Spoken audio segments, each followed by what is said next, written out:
drodzy, zaczniemy od kworum.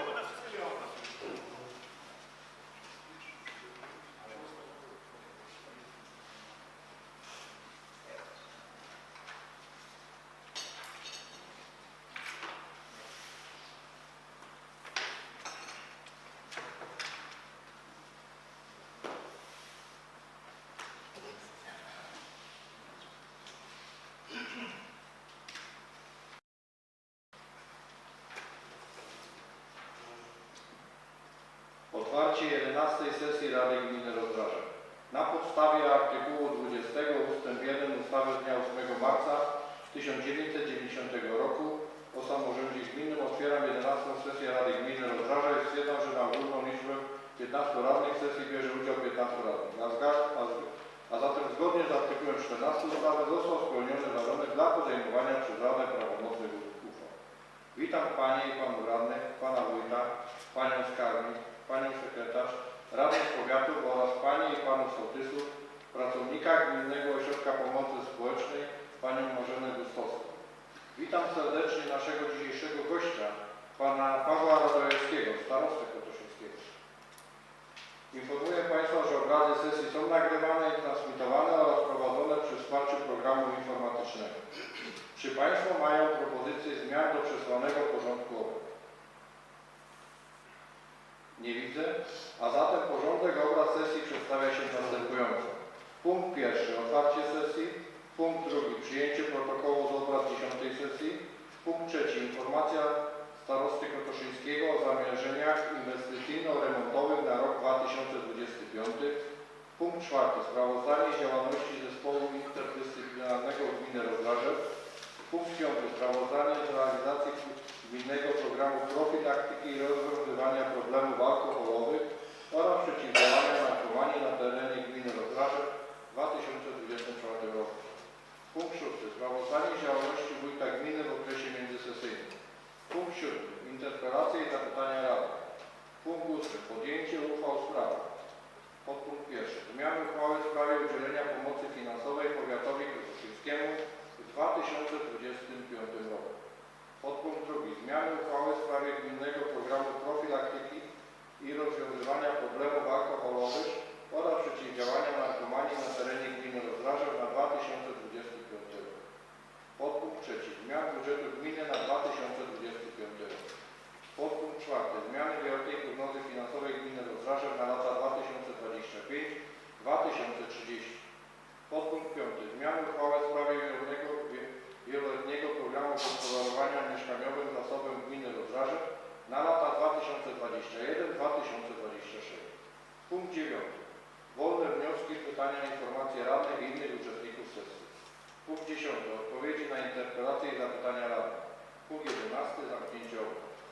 Z uwagi na przekazane Państwu materiały, czy Panie i Panowie Radni wyrażają zgodę na głosowanie protokołu i uchwał bez odczytywania? Przegłosujemy. Kto z Państwa za powyższym wnioskiem, kto jest przeciwny, kto się wstrzymał?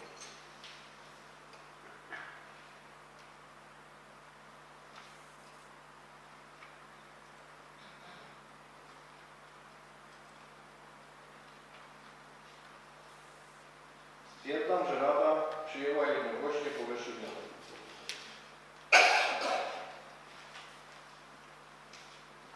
Punkt drugi. Przyjęcie protokołu z obrad 10. sesji. Po zapoznaniu się z treścią protokołu z 10. sesji Rady Gminy Rozdrażew stwierdzam, że został on spisany zgodnie z przebiegiem obrad i obejmuje w swojej treści całe posiedzenie Rady Gminy. W okresie międzysesyjnym wyłożony został do wglądu w Biurze Rady Gminy oraz udostępniony Państwu w programie e-sesja. Panie i Panowie Radni nie wnieśli do protokołu żadnych uzupełnień i nie wystąpili wnioskiem o wykonanie poprawek. Kto z Państwa za przyjęciem protokołu, kto jest przeciwny, kto się wstrzymał?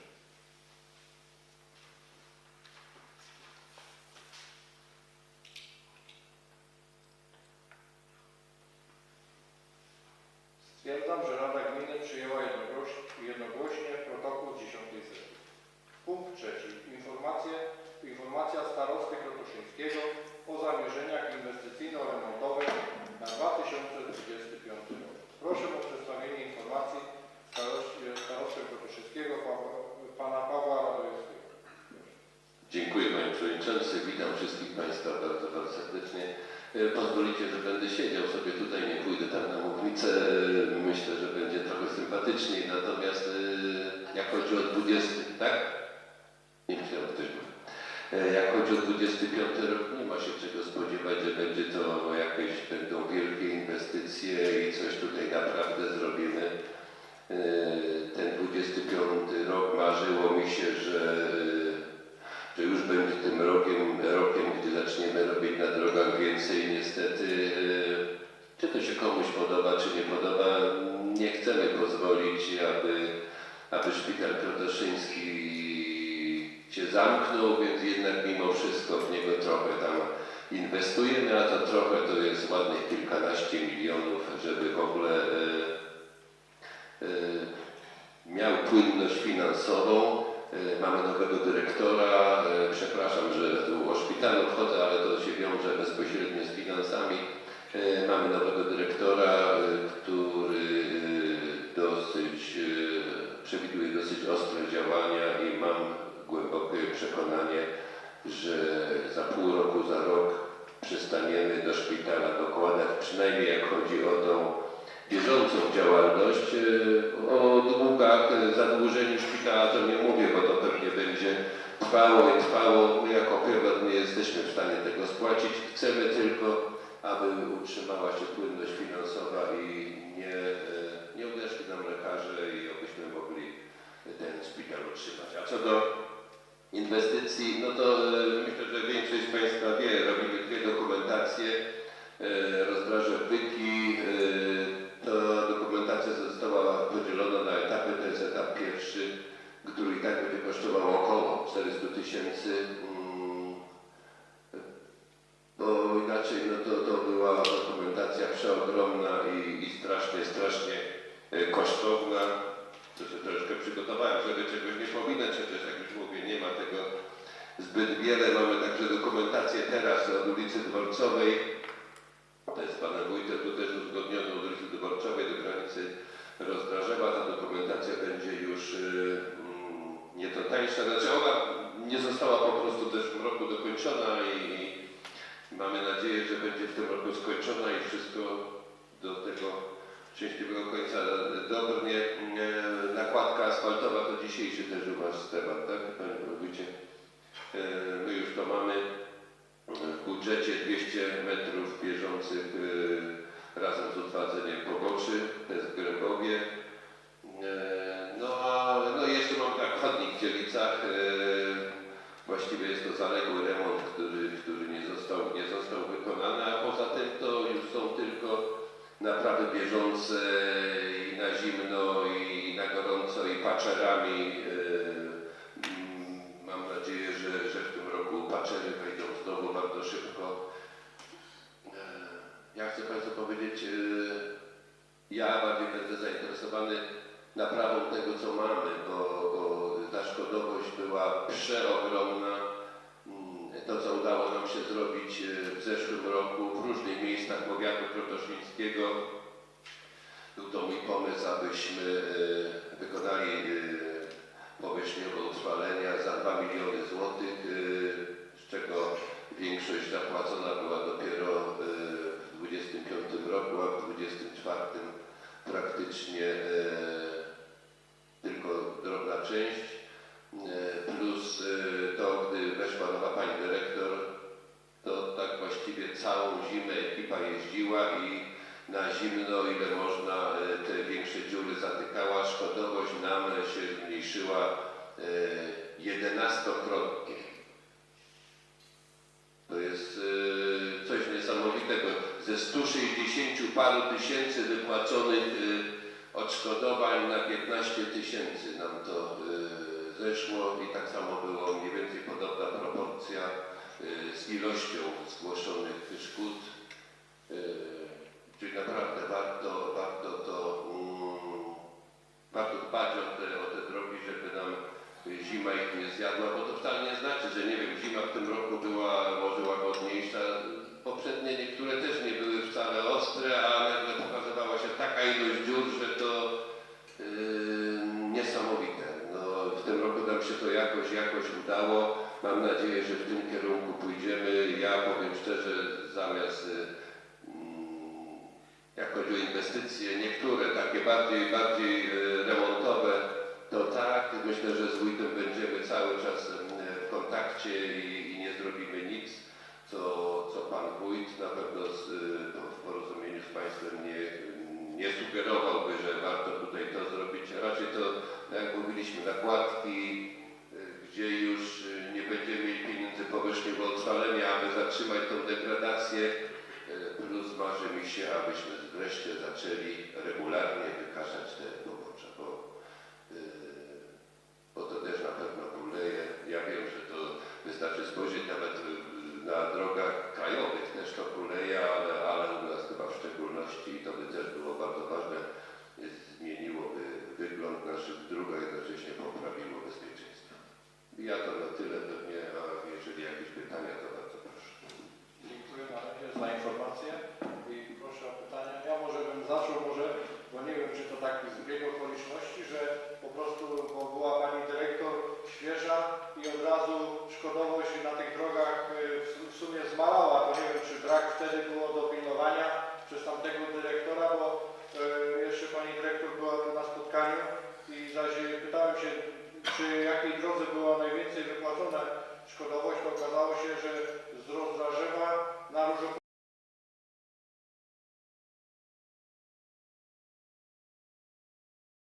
było masy i nikt jesienią nie podjął tego łatania i po prostu zaś tam nie chciał przyjechać, no i zaś też szkodowość z tego też wynikała, że po prostu ktoś tak jakby na bieżąco przed zimą nie było dopilnowane, żeby po prostu te dziury były po prostu załatane, a w tym roku może pani dyrektor bardziej, ona widzę, że no szkoda, że odeszła, nie? No bo naprawdę mi się wydaje, że w dobrym kierunku to szło. Tak, ja też bardzo żałuję, że pani dyrektor odeszła.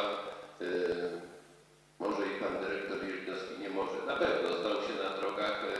Co do tego, jak robił, co robił, w jakiej kolejności, czy nas słuchał, czy nie słuchał, to jest zupełnie inna sprawa. Natomiast na drogach się znał, ale kwestie administracyjne nie były, chociażby powiem delikatnie, na tym poziomie, jakim byśmy chcieli. Mówię tutaj i o odpowiedziach, i o prowadzonej dokumentacji wewnętrznej.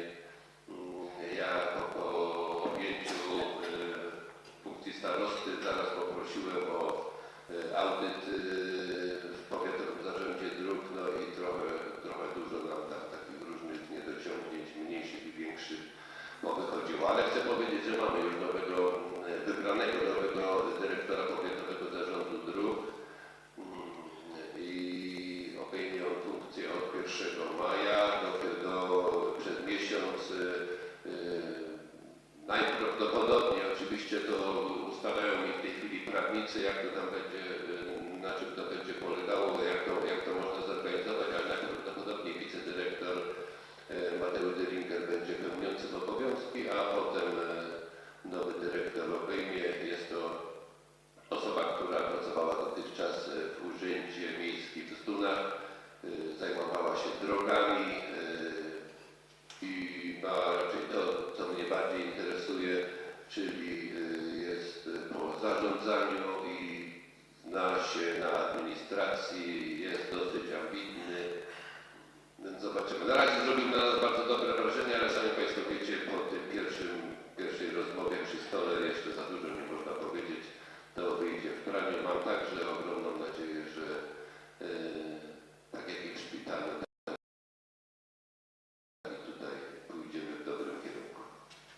Dziękuję. To też zależy na pewno od pieniędzy, będzie zależało, czy będzie w dobrym kierunku, bo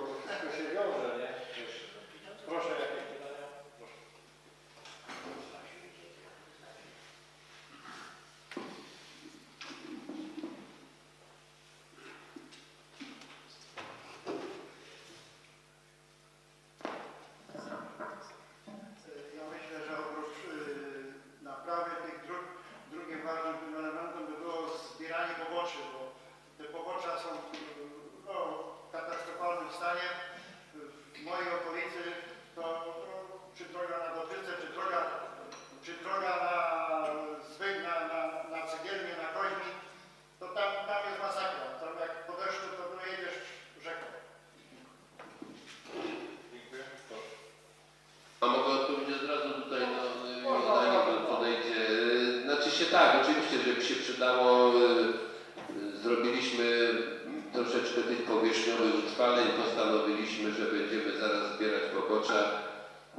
Pani dyrektor ówczesna wyliczyła, nieobecna jeszcze, przepraszam, jeszcze jest, bo jest na urlopie, wyliczyła ponad 500 000 złotych, to chwyciłem się za głowę, no to są po prostu kwoty straszne, ile byśmy mogli za to zrobić, a jeżeli w wielu miejscach będziemy to robić, to i będzie to ogromne pieniądze kosztowało, pomimo że uważam, że wszystko powinno być jak najwięcej, przynajmniej tych robót przekazanych na zewnątrz do firm zewnętrznych, to chyba jednak nad tymi poboczami się zastanowimy, bo żeby kupić porządną maszynę i robić to, mieć z 2 ludzi albo 3, którzy robiliby to na okrągło, bo no, miało być dużo taniej, tak zapewniał mnie dyrektor Jelinowski, gdy pani dyrektor skontaktowała się z firmami i wyliczyła to, no, aż szkoda tych pieniędzy po prostu.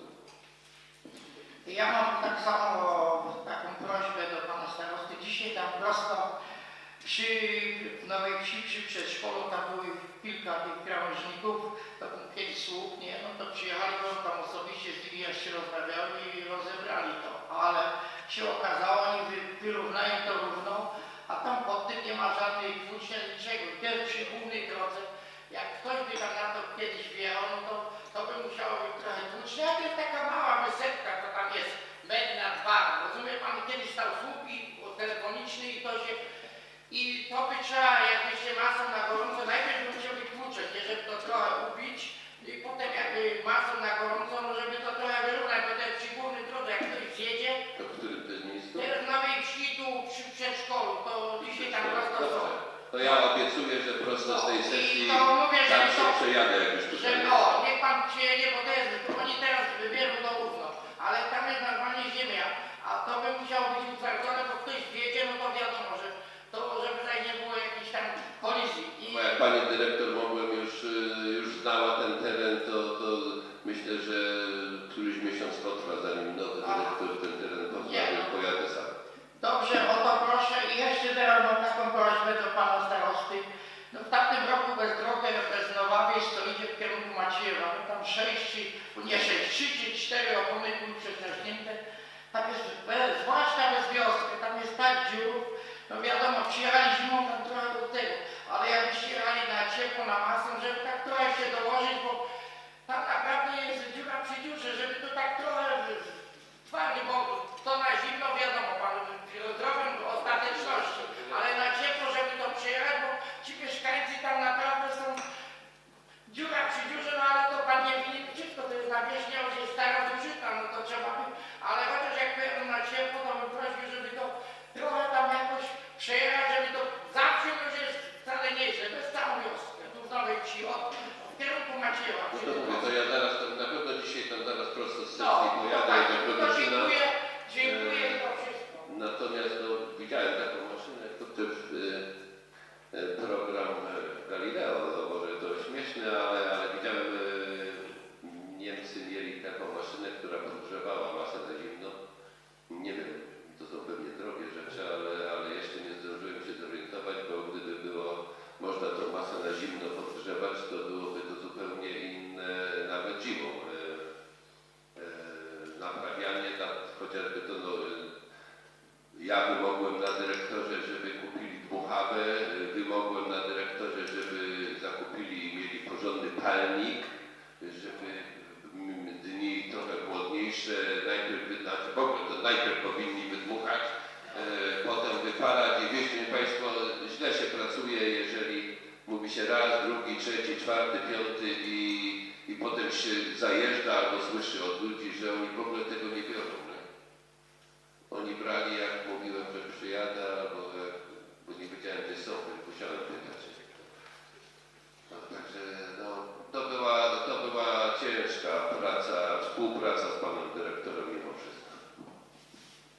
Dziękuję bardzo. Proszę.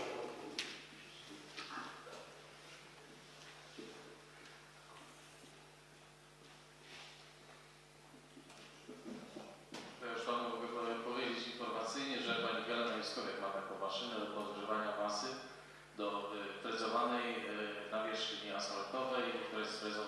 podgrzewa tą masę i z powrotem wylewa jako gorącą. Także można podjechać, zobaczyć.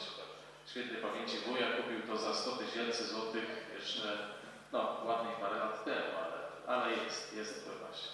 Natomiast ja podejdę jeszcze jeden temat, który mnie gnębi, ponieważ jestem z miejscowości Bud. Chodzi o nasz chodnik. Chodnik, o który wnioskowałem w 2018 roku. Oczywiście negatywną odpowiedź dostałem. No ale są takie rzeczy, które nurtują mnie, ponieważ teraz się okazuje, że w Koźminie powstaje chodnik do Dino. Dlaczego robimy do Dino chodnik? Jeśli każdemu przedsiębiorcy byśmy zaczęli robić chodnik, no to byśmy byli wspaniali. Przydałoby się. Skończyła się bateria.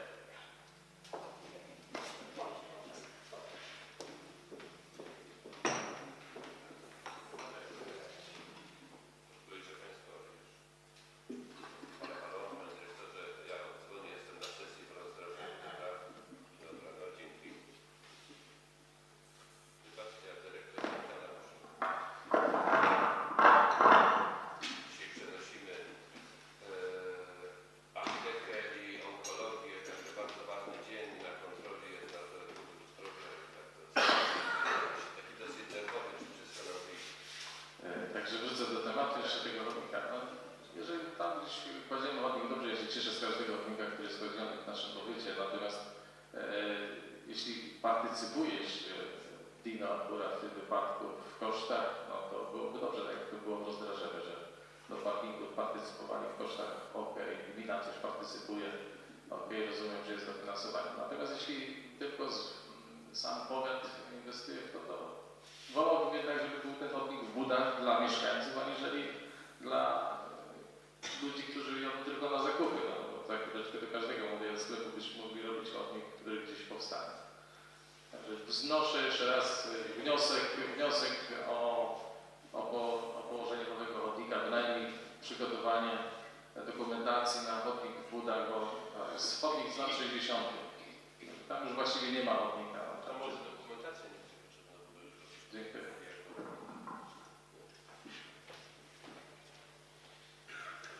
Dziękuję. Ktoś? Proszę.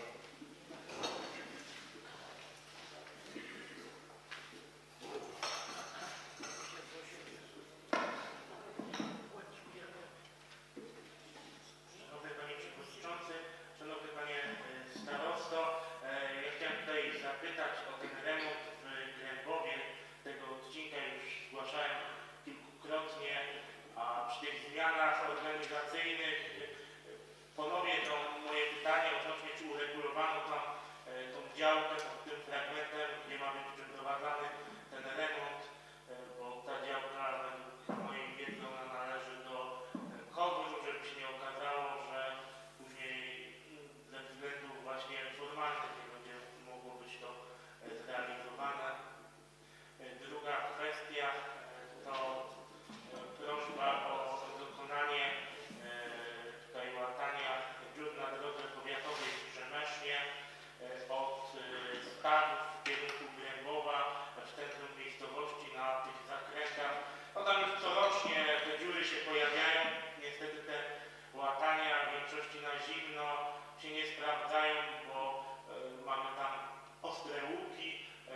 licznikiem. Ja wiem, że to już było, ale jeżeli można by, to ja bym chciał wszystko jeszcze.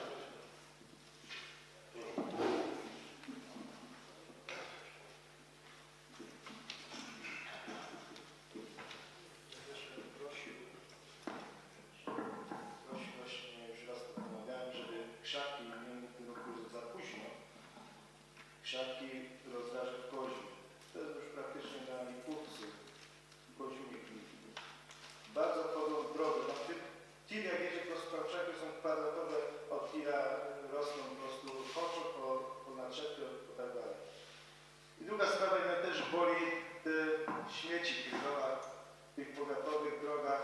Czy nie byłoby to jakieś pieniążki na to, żeby parę ludzi wysłać i to pozbierać? Jak kiedyś jechałem do Koszynia, wiozłem młodego do szkoły, na jednej ulicy zamiatało, nie powiem ile, bo nie policzyłem, ale ponad 10 osób, ludzi. To była ulica Czegielska, ponad 10 osób. Czy to mogłoby robić 5 osób? 5 osób. To były osoby na przykład, które mają zadłużenie w gminach, takie chyba to podejrzewam, tam były kobiety, młodsi, starsi. Czy to nie było można, że tu robi 5 osób na przykład, czy coś innego robi? Strasznie wygląda. Jak Państwo chcecie kosić te pobocza, co z tego, że te śmieci leżą, przyjdzie kosiarka, to miarzy, te butelki, wszystko, czaska, robi bałagan. Chociaż co 2 lata pozbierać. To jest, dziękuję za to. No to jest bardzo ważne, natomiast proszę Państwa, no to są tak ogromne przestrzenie, 440 km dróg czy 880 km poboczy. Posprzątanie tego, to właściwie przez kilka lat my nie robimy w ogóle nic, nie? Ja nie mówię, mnie też to boli, a do tego jeszcze nikt sobie nie zdaje sprawy, jaka jest droga utylizacja tego, co pozbieramy, bo to nam nie wolno oddać, tak, czy tak jak na przykład prywatny może sobie plastiki oddać na przok, tak my nie możemy tego zrobić, my za wszystko płacimy praktycznie, a jeszcze bardzo często trafiają się tworzywa samochodowe, których w ogóle nikt nie chce odebrać, a jeżeli odbiera, to są pieniądze już kosmiczne. Mieliśmy taką akcję, znaczy tę akcję przeprowadziło nadleśnictwo, zbierając swoje śmieci, pozbierało śmieci także z rowów powiatowych.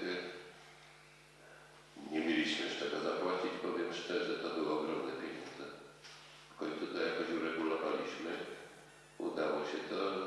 Oczywiście było to też przeprowadzane tam, bo to już w ogóle byłoby bardzo drogie w powiatowym zarządzie dróg. Ludzie na zapleczu tam z tyłu segregowali to i dlatego jeszcze no, jakoś nam to finansowo wyszło. Ale dobrze, no oczywiście, że tak. Też bym chciał, żeby to było pozbierane. Przecież to wygląda strasznie. Natomiast przy gminnych drogach tego nie ma.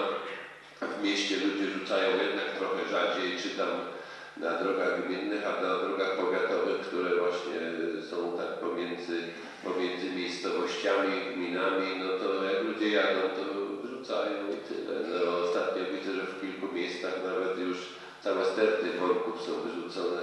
Nie wiem dlaczego, przecież płacą ludzie za odpady, mogliby to normalnie oddać, a jednak ląduje to w rowach albo na poboczach. Przyjmuję to, bo mnie też to boli. Dziękuję. Dziękuję.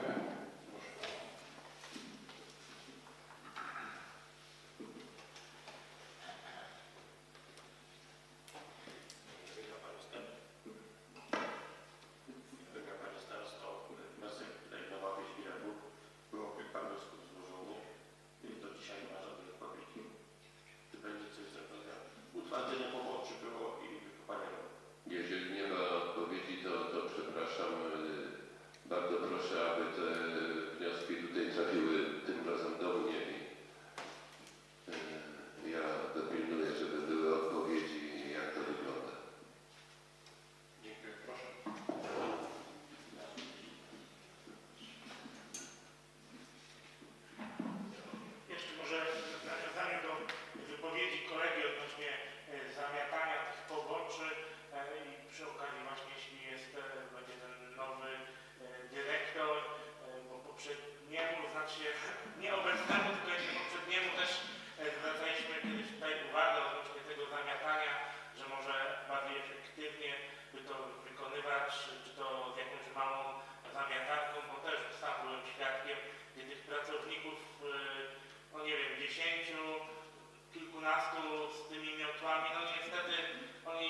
wspomniał o dokończeniu chodnika w Dziewicach.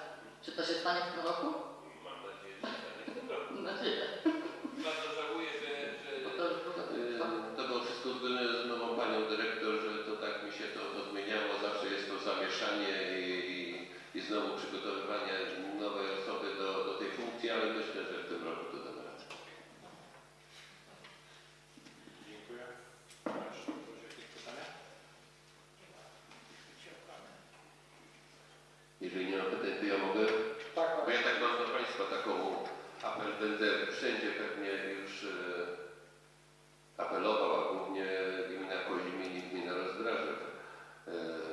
Panowie radni z tyłu siedzą, znają mnie i wiedzą, zresztą sami też są chyba tego zdania, że gmina Koźmin, no nie chyba, tylko na pewno są tego zdania, bo przecież znamy się, że gmina Koźmin i gmina Rozdrażew są w bardzo trudnej sytuacji. Ja bym Państwa prosił po prostu o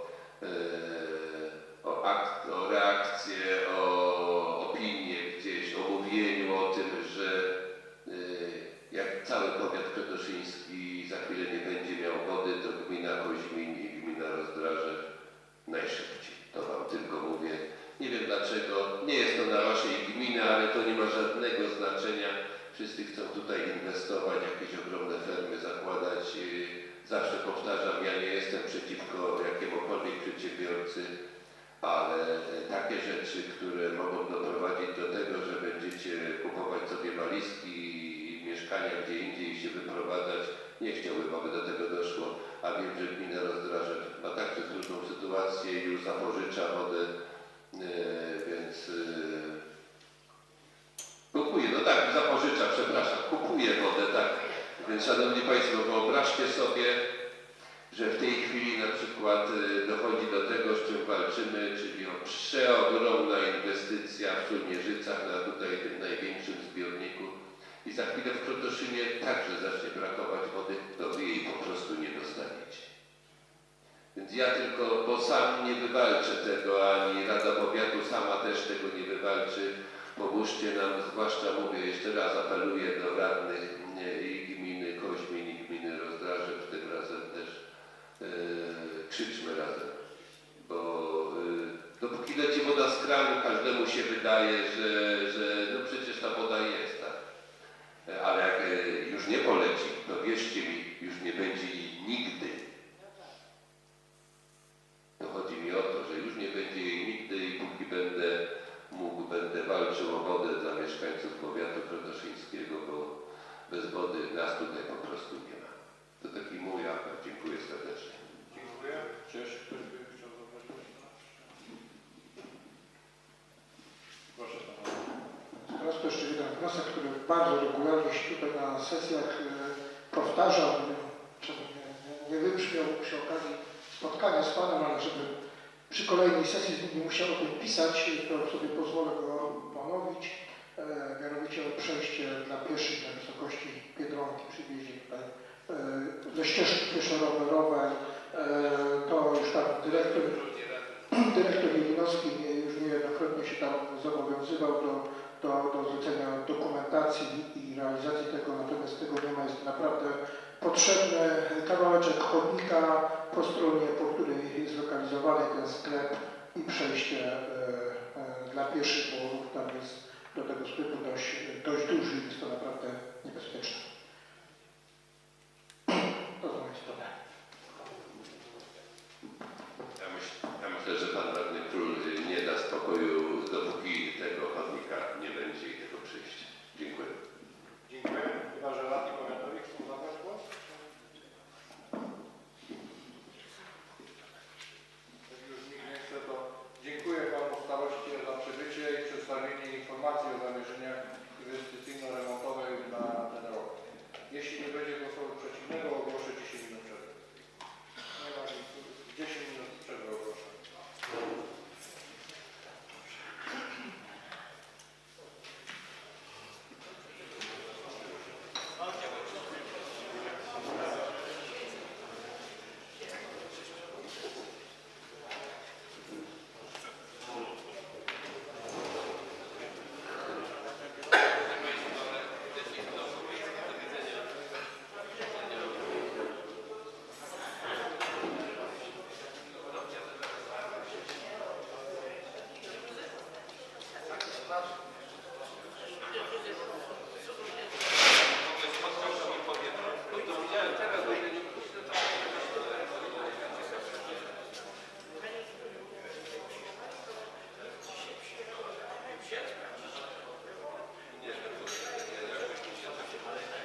Proszę zajmować miejsce.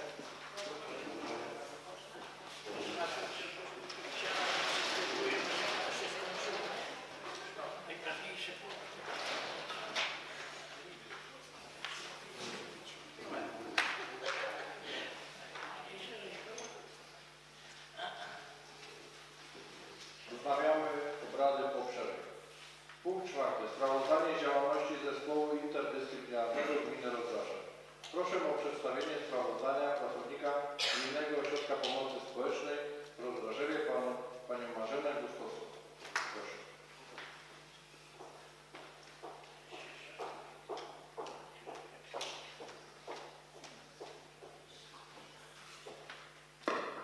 Dzień dobry Państwu. Dziękuję za udzielenie głosu. Przedstawię sprawozdanie z działalności Zespołu Interdyscyplinarnego Gminy Rozdrażew za 2024 rok. Zadaniem Zespołu Interdyscyplinarnego jest integrowanie i koordynowanie działań w zakresie przeciwdziałania przemocy domowej, w szczególności przez diagnozowanie problemu przemocy domowej, podejmowanie działań w środowisku zagrożonym przemocą domową, mających na celu przeciwdziałanie temu zjawisku, inicjowanie interwencji w środowisku dotkniętym przemocą domową, rozpowszechnianie informacji o instytucjach i możliwościach udzielenia pomocy w środowisku lokalnym, inicjowanie działań w stosunku do osób doświadczających przemocy domowej oraz do osób stosujących przemoc domową. W 2024 roku skład zespołu interdyscyplinarnego uległ zmianie ze względu na ustanie stosunku pracy 2 członków zespołu i zatrudnienie nowych pracowników.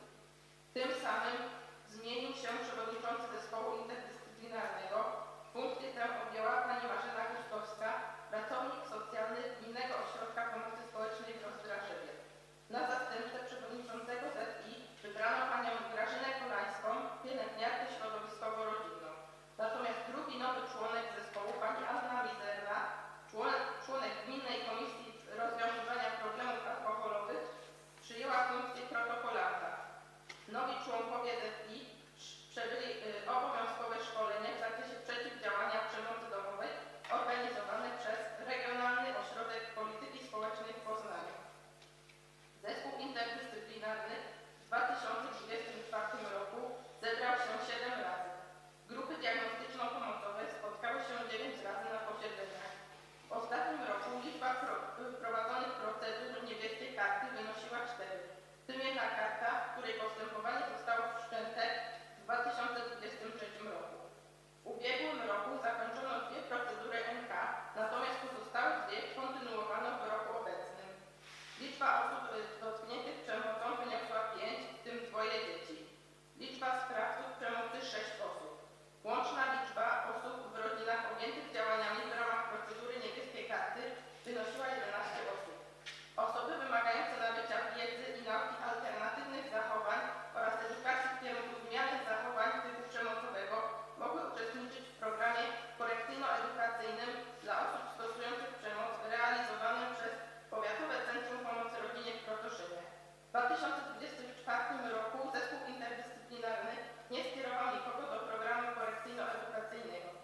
Pod koniec roku członkowie zespołu interdyscyplinarnego oraz grup diagnostyczno-pomocowych mieli okazję uczestniczyć w 3 spotkaniach w ramach konsultacyjno-wspierającej superwizji grupowej dla osób pracujących w obszarze przeciwdziałania przemocy domowej organizowanej przez Fundację PCPS Poznańskie Centrum Profilaktyki Społecznej na zlecenie Krajowego Centrum Przeciwdziałania Uzależnieniom, którą prowadziła pani Beata Lichodziejewska, superwizorka w zakresie przeciwdziałania przemocy w rodzinie, certyfikowana przez Instytut Psychologii Zdrowia Polskiego Towarzystwa Psychologicznego.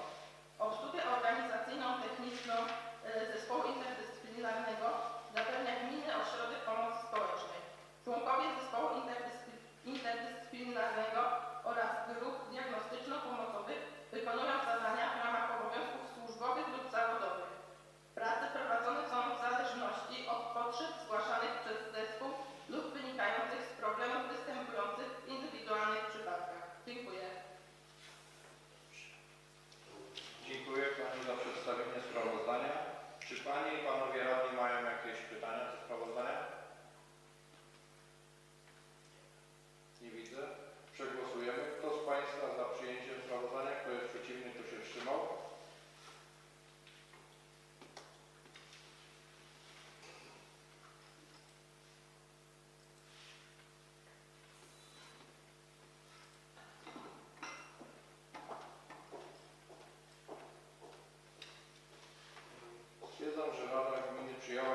Sprawozdanie z działalności wójta gminy w okresie międzysesyjnym. Proszę wójta gminy o przedstawienie sprawozdania.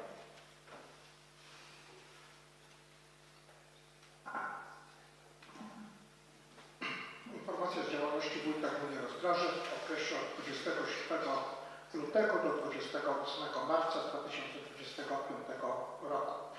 27 lutego zarządzeniem wójta zmieniono skład Komisji Urbanistyczno-Architektonicznej, powołując do niej panią Annę Kaczmarek, realizującą w Urzędzie Gminy m.in. zadania z zakresu planowania przestrzennego. 28 lutego wziąłem udział w spotkaniu samorządowców powiatu krotoszyńskiego z prezesem Zarządu Wojewódzkiego Funduszu Ochrony Środowiska i Gospodarki Wodnej w Poznaniu, panem Rafałem Ratajczakiem. Tematyka dotyczyła form pomocy funduszu dla samorządów. 4 marca w wyniku negocjacji z wykonawcą zamówienia podstawowego pod nazwą Przebudowa drogi w Dziewicach firmą Wnukarstwo Kasprzak Spółka Założsko-Gmina Wielkopolskiego udzielono zamówienia na wykonanie remontów na 2 drogach gminnych. Pierwsza dotyczy modernizacji odcinka ulicy Łąkowej, gdzie w zakres zadania wchodzi frezowanie dotychczasowej i ułożenie nowej nawierzchni na powierzchni 561 metrów wraz z częściowym utwardzeniem pobocza za cenę 74 204 zł 60 groszy. Drugi remont dotyczy krawędzi jezdni drogi gminnej w Wolenicach, gdzie realizowany będzie wykop, wzmocnienie podbudowy oraz ułożenie 2 warstw nawierzchni na powierzchni 64 m2 za cenę 13 238 zł 49 groszy. Tutaj zastosowane zostały ceny jednostkowe z ubiegłorocznego przetargu, a prace te zostaną wykonane w kwietniu.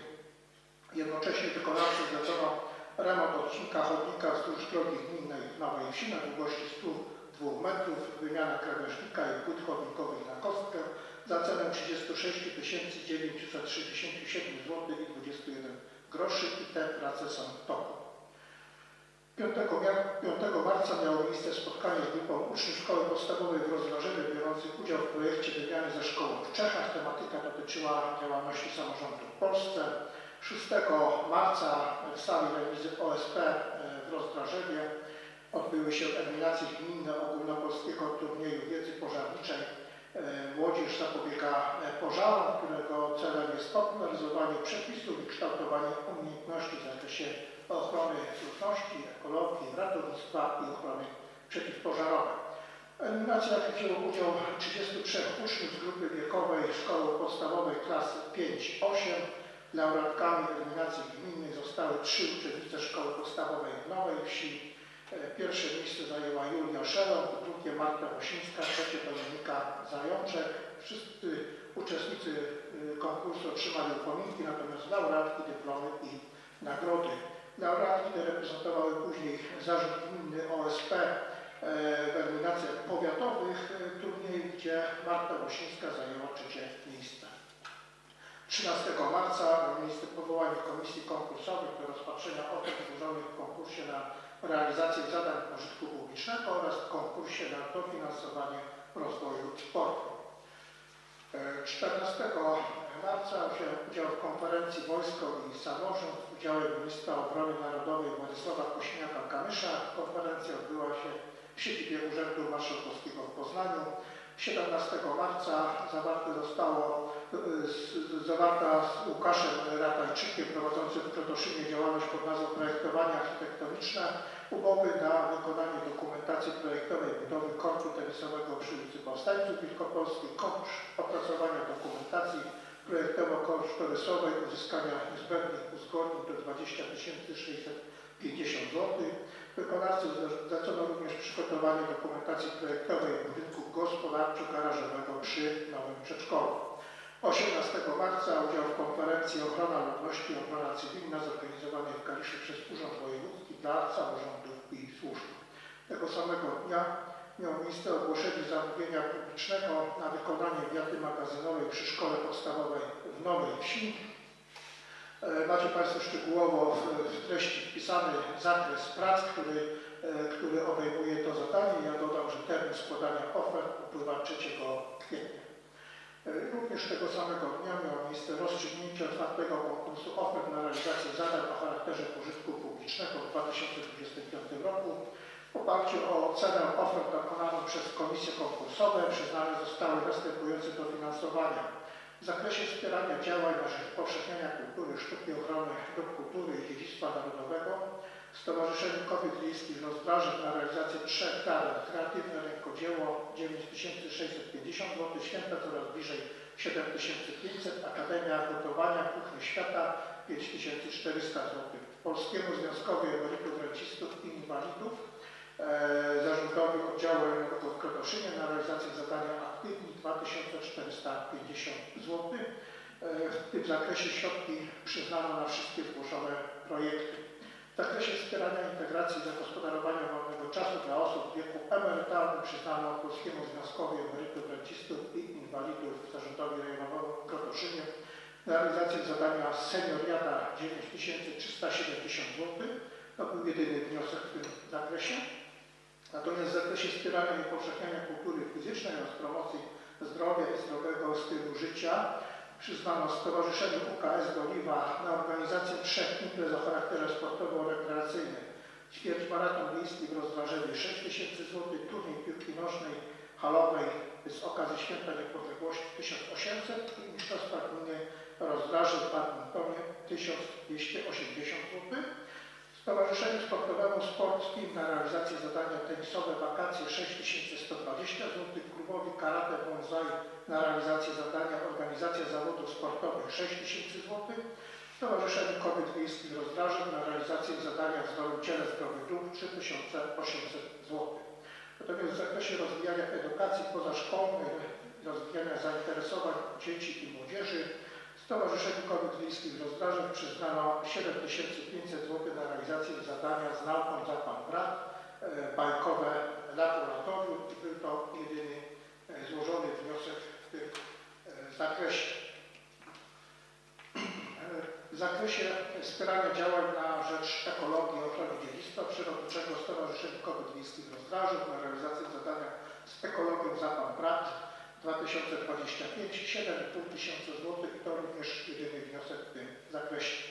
Tego samego dnia miało miejsce rozstrzygnięcie konkursu ofert na dofinansowanie rozwoju sportu w gminie Rozdrażek w 2025 roku. W oparciu o ocenę komisji konkursowej przyznano 2 dofinansowania w wysokości po 6 tysięcy złotych Stowarzyszeniu Uczniowski Klub Sportowy Doliwa na realizację zadania działalność sekcji młodzieżowych i klubowi Karate Bonsai na zadanie szkolenie dzieci i młodzieży w karate i były to jedyne złożone wnioski. 19 marca wziąłem udział w posiedzeniu Rady Społecznej SPZOZ w Krotoszynie. Przedmiotem posiedzenia było wyrażenie opinii odnośnie informacji o przebiegu wykonania planu finansowego za poprzedni rok, korekty planu finansowego na ten rok oraz nowego regulaminu organizacyjnego SPZOZ. 20 marca wziąłem udział w gali związanej z ogłoszeniem wyników i wręczenia nagród starosty krotoszyńskiego pod nazwą Krotoszyński Dom 2024. 25 marca miało miejsce spotkanie z komendantem powiatowym Policji w Krotoszynie, inspektorem Mirosławem Józefiakiem, poświęcone organizacji współpracy.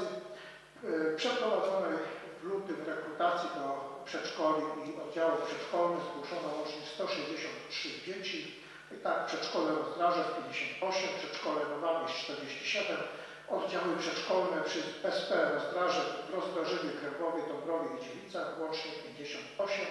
Możliwe są jeszcze zapisy do każdej z tych placówek w ramach rekrutacji uzupełniającej.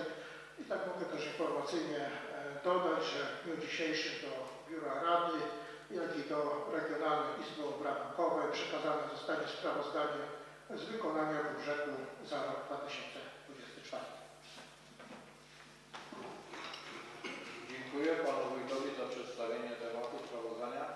Czy panie i panowie radni mają jakieś pytania do przedstawionego sprawozdania? Proszę.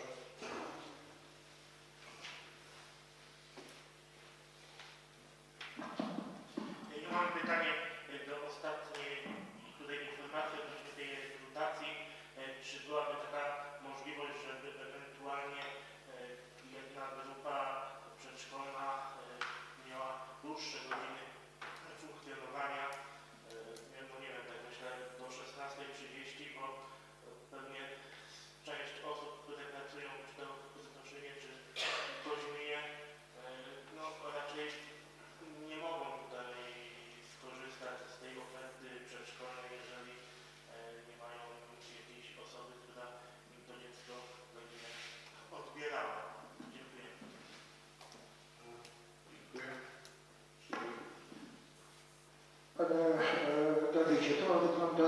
zawsze tak samo, że rodzice deklarują, do jakiej godziny to będzie. Jeżeli będzie większa grupa rodziców, którzy będą zainteresowani taką godziną, jak tutaj Pan, to pewnie dyrektorka przedszkola taki wniosek przedstawi. Natomiast jeżeli to jest pojedyncza osoba, no to niestety to jest niemożliwe wówczas.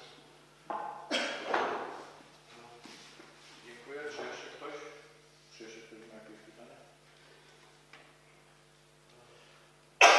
Nie widzę, przegłosujemy. Kto z Państwa jest za przyjęciem sprawozdania z działalności wójta gminy? Kto jest przeciwny? Kto się wstrzymał?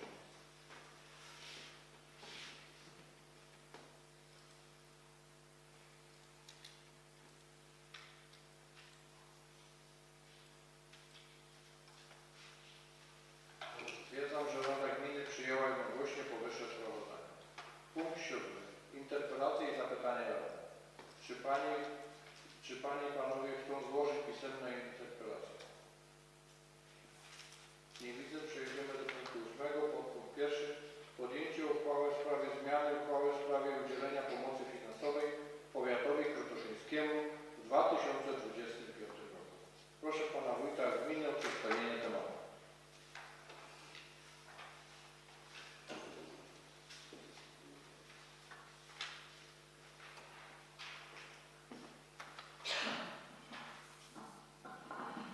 Szanowni Państwo, jeśli chodzi o ten projekt uchwały, to tutaj zmiany są następujące. W jednym przypadku zmieniamy nazwę zadania. Chodzi o wspomnianą tu dzisiaj przez starostę dokumentację na odcinek, na przebudowę odcinka drogi rozdroże w Koźmie Wielkopolskim. Zmiana jest dostosowana do nazewnictwa zadania w oparciu o które wyłoniono wykonawcę. W drugim przypadku, jeśli chodzi o przebudowę drogi rozdrażek Wyki, są dwojakiego rodzaju zmiany. Też poprzez zmianę nazwy dostosowujemy ją do nazwy przeprowadzonego przez PZT przetargu, ale jednocześnie zwiększamy kwotę przeznaczoną na to zadanie o 62 052 zł i 50 groszy. To wynika z rozstrzygniętego przetargu. Ja przypomnę, że tutaj deklarowaliśmy 50% udział w realizacji tego zadania i w oparciu o wynik przetargu ten udział będzie wynosił dokładnie 162 052 zł i 50 groszy. I trzecia propozycja dotyczy wprowadzenia zadania modernizacja drogi powiatowej nr 5148P w miejscowości Grębów do kwoty 100 000 zł. No 100 000 zł to, proszę Państwa, połowa prognozowanych kosztów realizacji modernizacji poprzez ułożenie nowej nakładki asfaltowej. Dziękuję Panu Wójtowi o przedstawienie tematu. Projekt uchwały został szczegółowo omówiony na wspólnym posiedzeniu Komisji Stałych. Proszę Przewodniczącego Komisji Spraw Społecznych o przedstawienie opinii w tym temacie.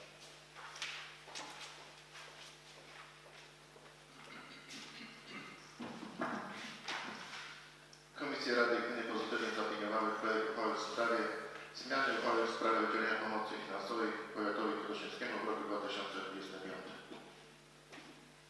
Dziękuję. Czy Panie i Panowie Radni mają jakieś pytania, uwagi?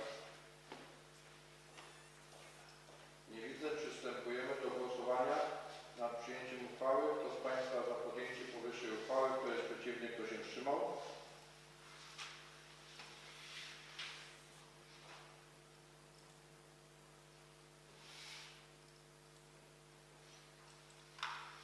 Stwierdzam, że Rada Gminy przyjęła jednogłośnie powyższą uchwałę. Punkt 8. Podpunkt 2. Podjęcie uchwały w sprawie zmiany uchwały w sprawie gminnego programu profilaktyki i rozwiązywania problemów alkoholowych oraz przeciwdziałania narkomanii na terenie gminy Rozdrażek na 2025 rok. Proszę Pana Wójta Gminy o przedstawienie tematu.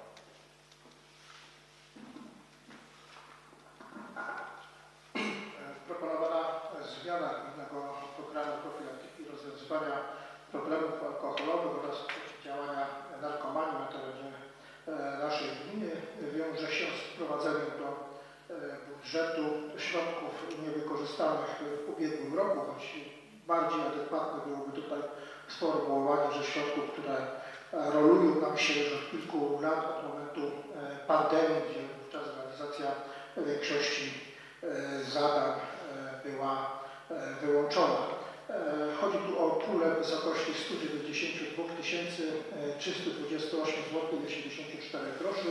Dodatkowo do tego dochodzi kwota 262 zł 50 groszy wynikająca z wyższych niż planowano pierwotnie wpływów za korzystanie z zezwoleń na sprzedaż napojów alkoholowych w roku bieżącym. Te środki proponuję przeznaczyć następująco na zadania w zakresie przeciwdziałania narkomanii, zakup materiałów do realizacji programów profilaktycznych oraz innych materiałów profilaktycznych 25 000, zakup usług pozostałych, w tym realizacja programów profilaktycznych na szkolenia grup zawodowych 14 083 zł 28 groszy. I z zakresu przeciwdziałania alkoholizmowi, wynagrodzenia bezosobowe, w tym wynagrodzenia członków Gminnej Komisji Rozwiązywania Problemów Alkoholowych, realizatorów programów profilaktycznych i instruktorów 22 000 zł, zakup materiałów do realizacji programów oraz innych materiałów profilaktycznych, także z zakresu uzależnień behawioralnych 50 508 zł i 6 groszy, zakup usług pozostałych, w tym realizacja programów profilaktycznych, a także z zakresu uzależnień behawioralnych, szkolenia grup zawodowych, wycieczki szkolne po kolonie, zajęcia sportowe dla dzieci i młodzieży, festyny rodzinne z programem profilaktycznym 80 000 zł i opłacenie biegłych sądowych 1000 zł. Dziękuję panu wójtowi za przedstawienie tematu. Projekt uchwały został szczegółowo omówiony na wspólnym posiedzeniu komisji. Proszę przewodniczącego komisji o przedstawienie opinii w tym temacie.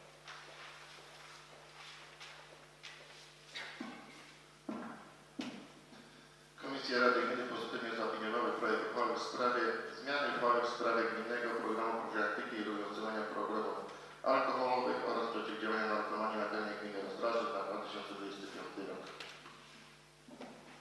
Czy panie i panowie radni mają jakieś pytania, uwagi? Nie widzę. Przystępujemy do głosowania nad podjęciem uchwały. Kto z państwa za podjęciem powyższej uchwały, kto jest przeciwny, kto się wstrzymał?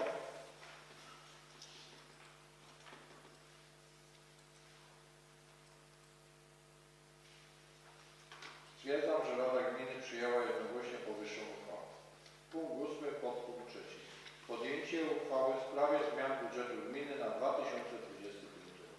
Proszę pana wójta gminy o przedstawienie proponowanych zmian w budżecie gminy na 2025 rok.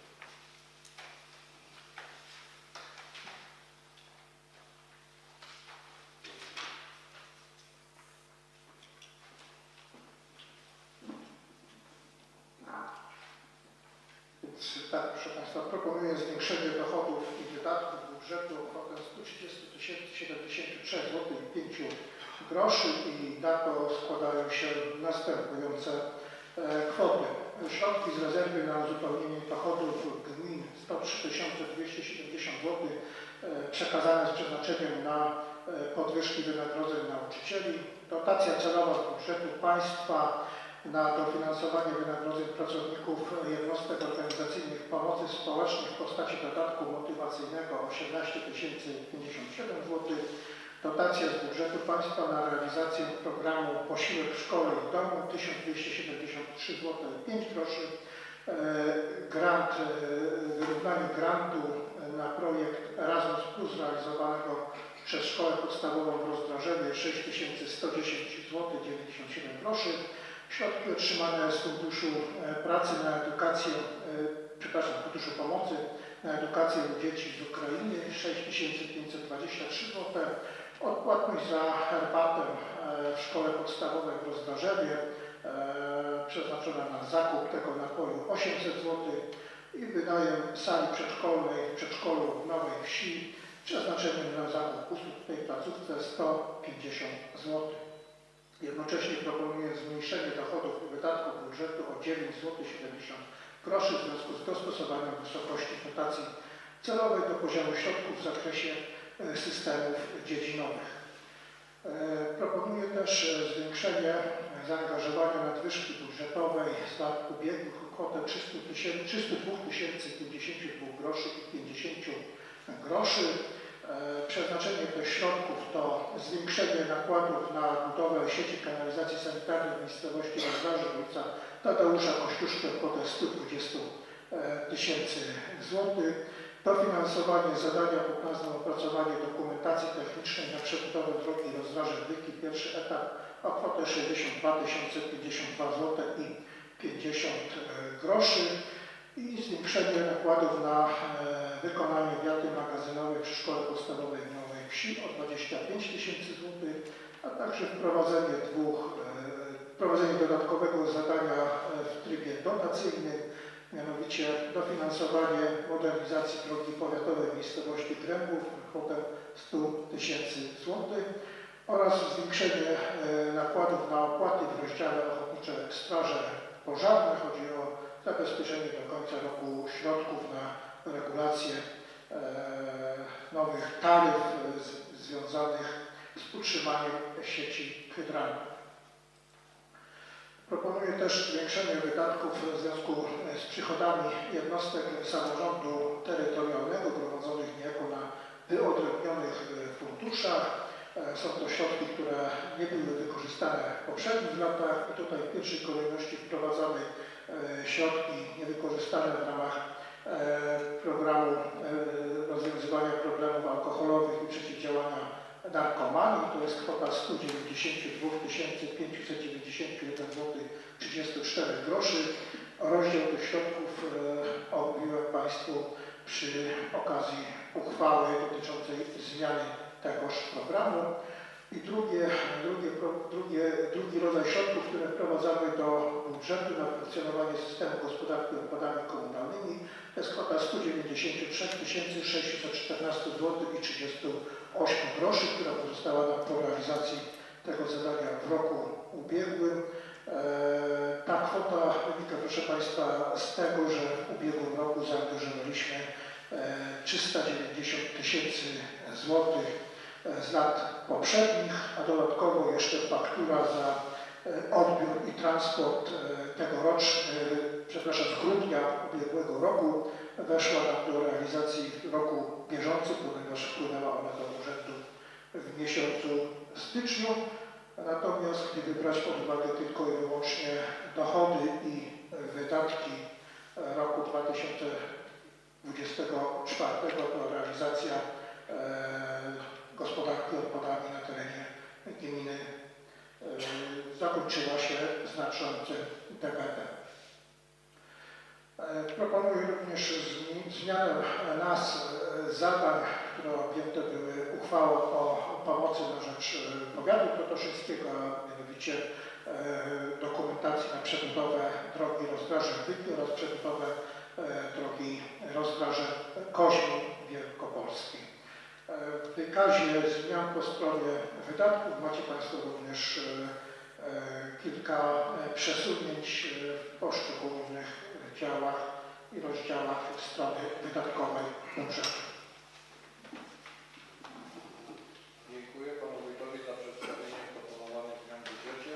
Propozycje zmian zostały przedstawione na wspólnym posiedzeniu komisji. W związku z powyższym proszę Przewodniczącego Komisji o przedstawienie opinii.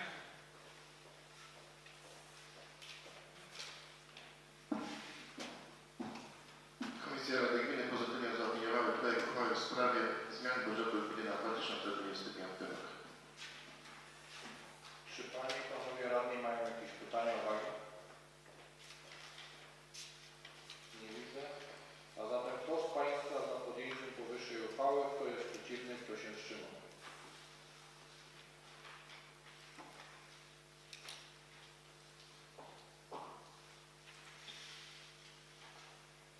Stwierdzam, że Rada Gminy przyjęła jednogłośnie powyższą uchwałę. Punkt 8. Podpunkt 4. Podjęcie uchwały w sprawie zmiany wieloletniej prognozy finansowej gminy Rozdarze na lata 2025-2030. Proszę Pana Wójta Gminy o przedstawienie tematu.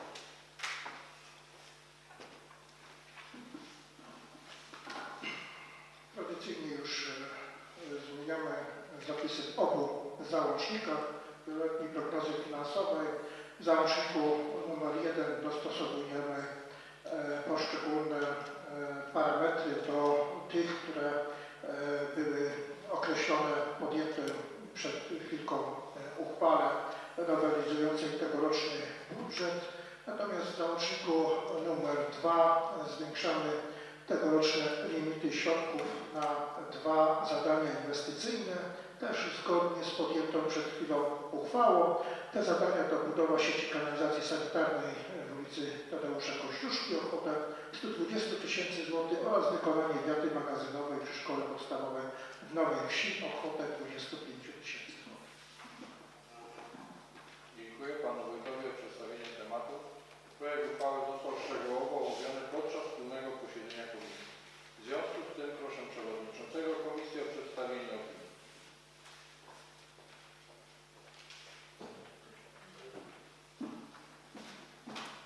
Komisja Rady Gminy pozytywnie zaopiniowała projekt uchwały w sprawie zmiany wieloletniej prognozy finansowej gminy Rozdraże na lata 2025-2030. Czy panie i panowie radni mają jakieś pytania, uwagi? A zatem kto z państwa za podjęciem powyższej uchwały, kto jest przeciwny, kto się wstrzymał?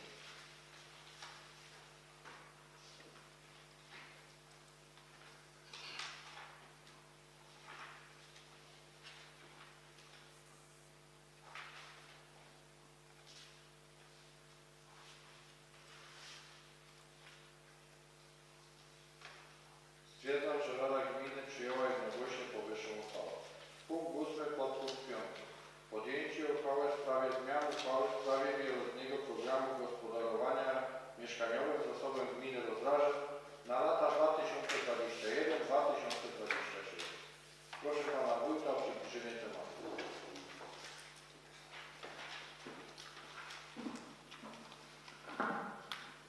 Zmiany w wieloletnim programie gospodarowania mieszkaniowym zasobem gminy Rozdraże wynikają ze zmian ilości lokali, które obecnie administrujemy, ale także parametrów tych lokali.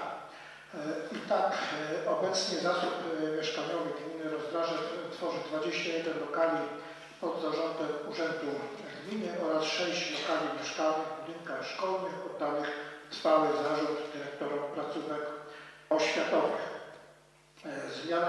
Zmiana powierzchni i sposobu ogrzewania dotyczy lokalu mieszkalnego numer 4 w miejscowości Rozdraże. Następnie eliminujemy z wykazu lokali 2 lokale. Pierwsza sytuacja dotyczy lokalu w Maciejewie, który został zbyty.